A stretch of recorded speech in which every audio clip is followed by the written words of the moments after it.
సుప్రీంకోర్టుకు ఇద్దరు కొత్త జడ్జిల నియామకం. Justice N Koteswar Singh, justice R మహదేవన్ల నియామకానికి రాష్ట్రపతి ఆమోదముద్ర ప్రకటించిన కేంద్ర న్యాయశాఖ మంత్రి అర్జున్ రామ్ మేఘ్వాల్. మణిపూర్ నుంచి సుప్రీంకోర్టు జడ్జిగా పదోన్నతి పొందిన తొలి వ్యక్తిగా చరిత్ర సృష్టించిన జస్టిస్ కోటీశ్వర్ సింగ్. డ్రగ్స్ రవాణా, వినియోగంపై కఠినంగా వ్యవహరించాలి. రాష్ట్ర డీజీపీ. తెలంగాణలో డ్రగ్స్ రవాణా, వినియోగంపై కఠినంగా వ్యవహరించాలని రాష్ట్ర డీజీపీ జితేందర్ అన్నారు. రాష్ట్రంలో శాంతిభద్రతలపై ఎస్పీలు, కమిషనర్లతో డీజీపీ కీలక సమావేశం నిర్వహించారు. డ్రగ్స్ రవాణా, వినియోగంపై కఠినంగా వ్యవహరించాలని డీజీపీ ఆదేశించారు. సైబర్ నేరాలపై మరింత అవగాహన కల్పించాలని సూచించారు.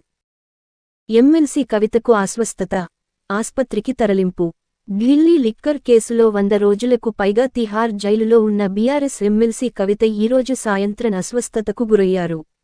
దీంతో అధికారులు వెంటనే దీన్దయాల్ ఆస్పత్రికి తరలించారు.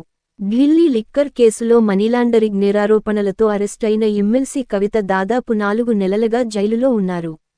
కవితపై సీబీఐ, ఈడీలు వేర్వేరు కేసులు నమోదు చేశాయి.